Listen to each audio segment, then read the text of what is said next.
जितने आस्था चैनल पर कथा सुन रहे हो, जितने फेसबुक और यूट्यूब पर सुन रहे हो, बहुत सावधानी से सुनना। सूर्य को 3 अर्घ होते हैं। एक लाल चंदन का अर्घ, कार्य की सिद्धि के लिए सूर्य नारायण को दिया जाता है। एक काली मिर्ची के पानी का अर्घ, जब आप कोई एग्जाम में बैठ रहे हैं, कोई परीक्षा में बैठ रहे हैं और आपको उसमें उत्तीर्णता चाहिए, या मेरा ये काम सफल चाहिए, या अदालत में केस चल रहा है उसको निपटाना है, तो काली मिर्ची के जल से सूर्य को अर्घ दी जाती है। तो उस जल के अर्घ से व्यक्ति का काम तुरंत 1.5 महीने के अंदर सफल हो जाता है। काली मिर्ची के अर्घ का इतना प्रमाण। तीसरे नंबर पर है बेलपत्री के जल का अर्घ, सूर्य को दिया जाता है। बेलपत्री के जल का अर्घ कौन देता है? जो बहुत बीमार पड़ा रहता है, जिसको कुछ ना कुछ शारीरिक कष्ट चलता रहे, कभी घुटना, कभी कमर, कभी पेट, कभी ब्लड प्रेशर, कभी शुगर, कुछ ना कुछ चलती रहे, तो वो लगातार 1 महीना बेलपत्री के पानी का अर्घ सूर्य को देता रहे, उसको रोग से निवारण हो जाता है, रोग से मुक्ति। सूर्य अर्घ की प्रधानता, जैसे शंखों की प्रधानता होती है कि गणेश शंख आता है। शंख अलग अलग होते हैं, राक्षस शंख होता है, गणेश शंख होता है, विष्णु शंख होता है, दक्षिणमुखी शंख होता है, नारायण शंख, ब्रह्म शंख, शंख अलग अलग होते हैं। गणेश शंख के अंदर चांदी का सिक्का डाल दो, उसमें पानी भर कर रख दो, सवेरे सवेरे पानी, जिसको कम सुनाई देता है उसको आचमन कराओ, पानी पिलाइए। मात्र 15 दिन के अंदर श्रवण शक्ति बढ़ जाती है महाराज। उस बच्चों की जिनको सुनाई कम देता है उसको सुनना चालू हो। गणेश शंख होना चाहिए, शंख हो गणेश, और उसमें चांदी का सिक्का पड़ाओ, पानी डालाओ, उस पानी को सुबह सुबह पिलाइए। केवल दुनिया में केवल एक भगवान 33 कोटि देवता में केवल एक देव अधिदेव महादेव ऐसे हैं जिन पे शंख के जल का अभिषेक नहीं होता। बाकी के सारे देवताओं पे शंख का जल चढ़ेगा, पर शंकर पे नहीं चढ़ता, क्योंकि शंकर ने शंखचूर्ण राक्षस का संहार करा था, जिसकी हड्डियों से शंख जाति का निर्माण हुआ था।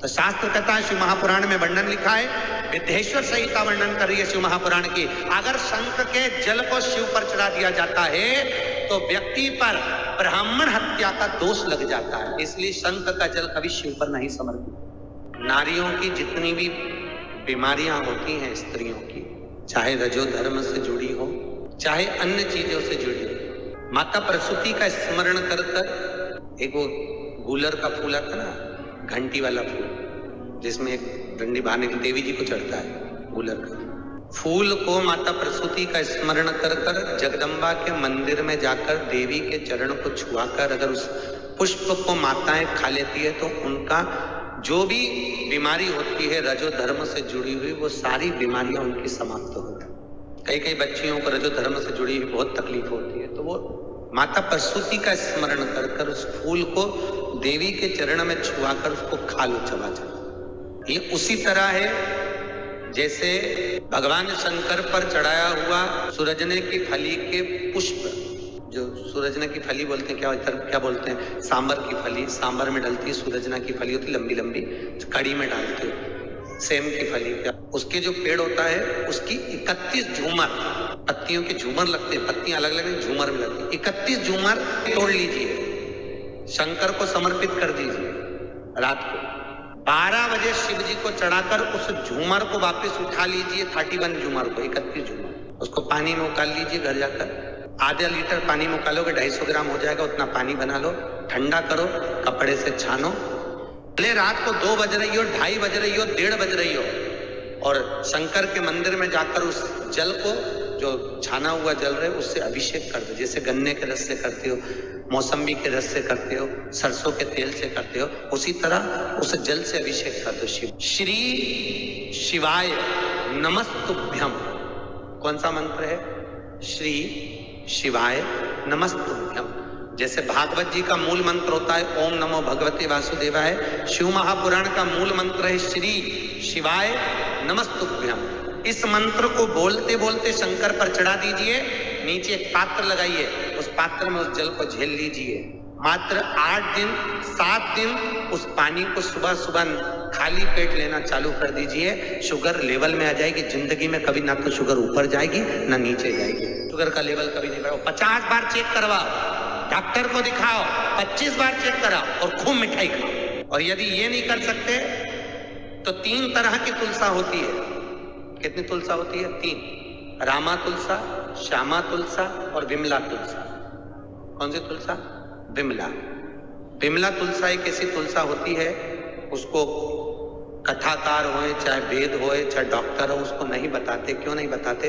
क्योंकि बिमला तुलसा का प्रमाण ये रहता है, लोग जो ईर्ष्या रखने वाले होते हैं, किसी के यहाँ शादी में मिठाई बन रही हो तो बिमला तुलसा का अगर एक नखून से भी छोटा सा भाग उस चाशनी में डाल दिया जाता है तो वो पानी हो जाता है। इसलिए बिमला तुलसा को लोग बताते नहीं है। एक बिमला तुलसा होती है, अगर साल भर में एक बार बिमला तुलसा का अंगूठे का नखून का जो भाग कटता है उससे भी छोटा सा भाग बिमला तुलसा का साल में एक बार खा लो तो शुगर लेवल में बनी रहती है। तुम फिर कितना भी मीठा खाओ, कितना भी नमकीन खाओ, तुम्हारी मर्जी पड़े जो खाओ। और चेक भी कराते रहो डॉक्टर को जाके, खूब चेक करा। बिमला तुलसा का इतना प्रमाण होता है।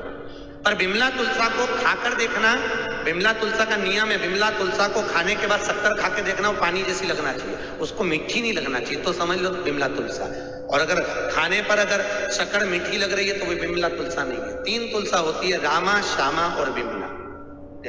उस बिमला तुलसी का सेवन साल में एक बार करना रहता है, केवल वर्ष में एक बार। वो कभी भी आप खाओ, उसके बाद साल भर खूब शुगर चेक कराओ, डॉक्टर के पास जाओ, खूब मीठा खाओ, प्रेम से रहो, अलमस्त रहो अपनी जिंदगी। बेलपत्र और तुलसा को उठाकर शहद की शीशी में रख लीजिए। जो बच्चा पढ़ने में कमजोर हो, चिड़चिड़ा हो, खेलने में दिमाग हो पर पढ़ाई में नहीं हो, उसको 1 महीने वो शहद चटा दीजिए। कभी आपको नहीं कहना पड़ेगा कि बेटा पढ़ने बैठ, वो खुद पढ़ेगा और दिल से पढ़ेगा और इतना पढ़ने में मन लगेगा कि अव्वल आएगा, कभी कमजोर नहीं। केवल 2 देवता ऐसे हैं जिन पर तुलसी नहीं चढ़ती है, गणेश जी महाराज और दूसरे शंकर जी।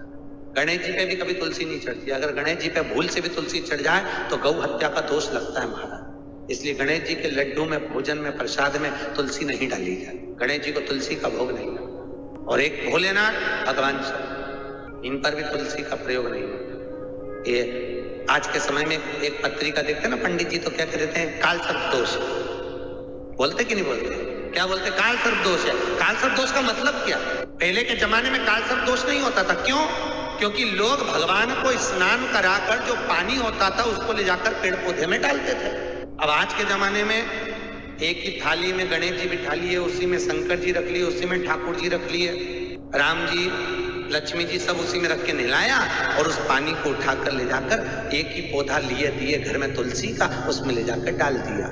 और शिव महापुराण में लिखा है, अगर शंकर का चढ़ा हुआ जल तुलसी के पौधे में डलता है तो सर्प के डसने का दोष लगता है। उसको हिंदू धर्म में काल सर्प दोष कहा जाता। इसलिए प्रयास करा करो कि देवताओं को स्नान कराएं तो वो जल या तो किसी अन्य पौधे में डले, तुलसी के पौधे में ना डले। तुलसी के क्यारे में कभी शिव जी का चढ़ा हुआ जल नहीं डलना चाहिए, बिल्कुल रत्ती भर भी नहीं। सर्प के डसने का दोष है, उसी को काल सर्प दोष कहा जाता है। श्री शिवाय नमस्तुभ्यम, सब बोलिए एक बार जमकर, श्री शिवाय नमस्तुभ्यम। प्रैक्टिकल जरूर करना, कहीं सियोर वाला महाराज झूठ तो नहीं बोल रहा। शास्त्रों की बातें हमारे जीवन में हमें सुख प्रदान करे, इसलिए इस भाव का आनंद करते हुए आज की कथा को विराम देते हैं।